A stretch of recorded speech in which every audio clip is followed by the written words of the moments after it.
What's going on, guys? It's Eric here from Dose of ET. Happy to bring you another video.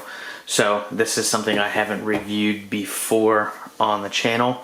So it is, obviously you can tell it's a router. You can see it.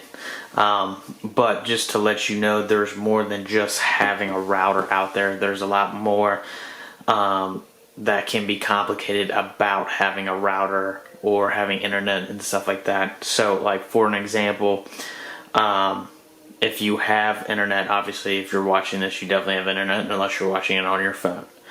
But anyways, so when you have internet, let's for an example, Spectrum, they're pretty big. A lot of people know about them.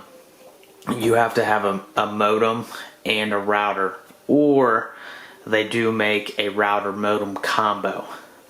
So basically that means you kind of save some money instead of having a separate modem compared to a router. Now there's pros and cons to that.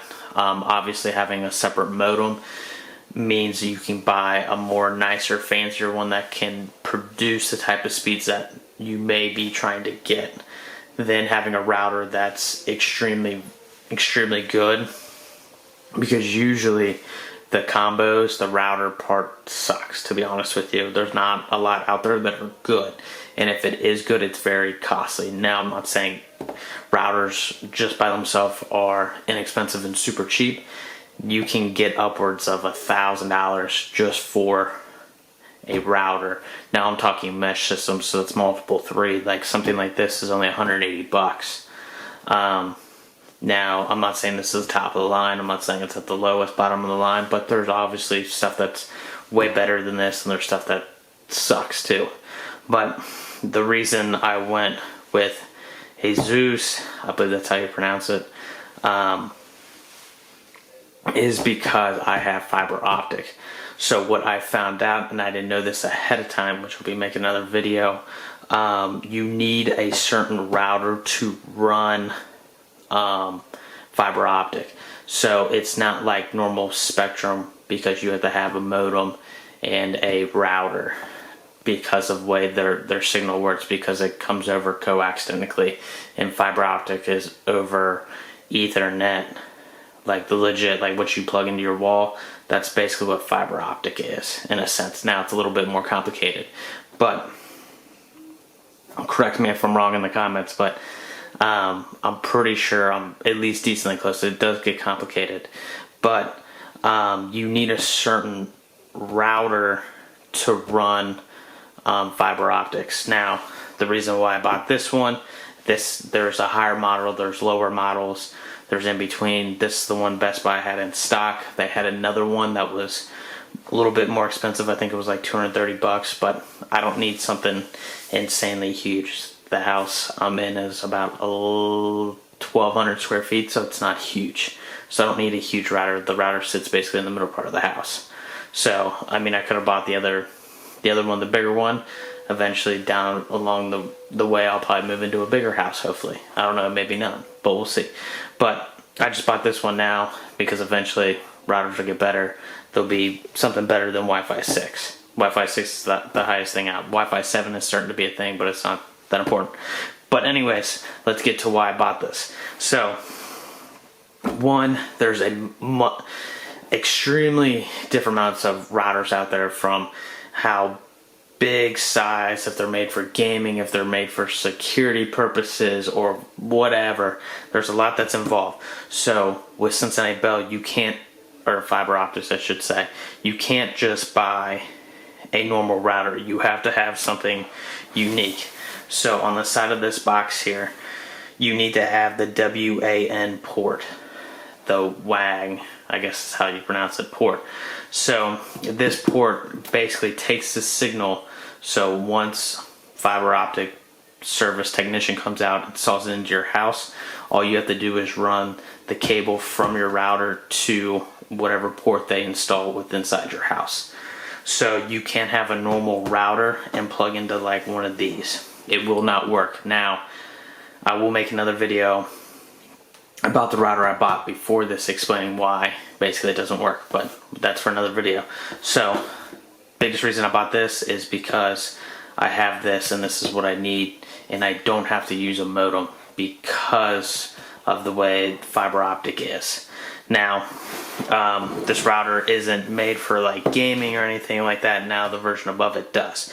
So I just basically bought this router to do the basic needs that I need to do, because in the future I plan on living in a bigger house and having a lot better internet coverage.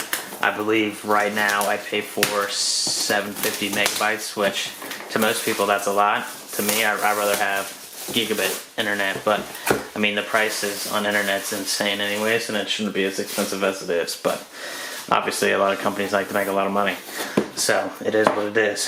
So this router, there's only a select few out there from the research I did. I believe Lynx sells certain routers. Now I couldn't find one at Best Buy that would work with the fiber optics. ASUS definitely works, because obviously I showed you on the side of the box and everything. It works perfectly fine. I shouldn't have any issues that I know of. But basically this is everything that comes in. There's directions. This is what the router looks like. I'll take it out of the package here. It's nothing insane. It isn't the best one on the market, but it should get the job done. No problems, no complaints. But that's what the back looks like. Nothing crazy. Obviously it's a small little router. It doesn't take up a lot of space. Like if I had my phone, which I do, to compare, this is an iPhone 12 Pro Max, so it's just slightly bigger, so it's not going to take up a lot of space. Then obviously it comes with its cables, comes with its own Ethernet cable, which is right there. I'll open this up so you can see better. So that is basically all there is to that. Then obviously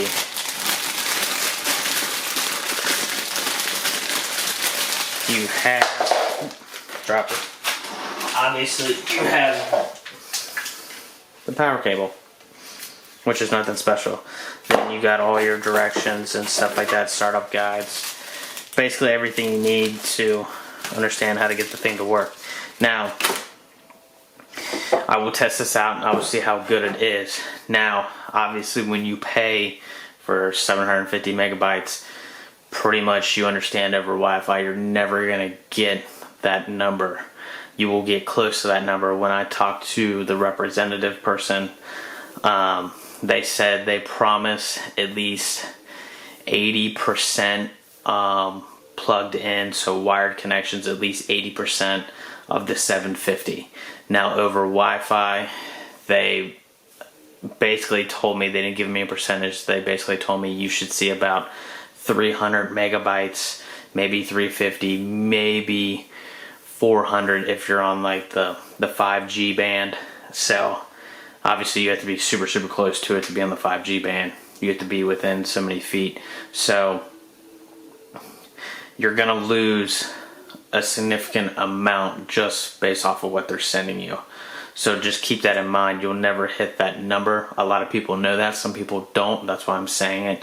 That's why I'm saying when you go out and buy the most expensive router, you're not going to get anywhere closer to the 750. It depends what is being sent to you, what is lost, what the router's losing, and stuff like that. Now, always having a plugged in connection will always save you at the end of the day, because you'll get the best speed possible that can be provided.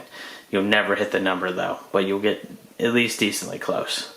But there you go guys, this is just an unboxing and explaining why I picked this router. So hopefully it works, but I will let you know with the future update. But thanks for watching guys. Peace.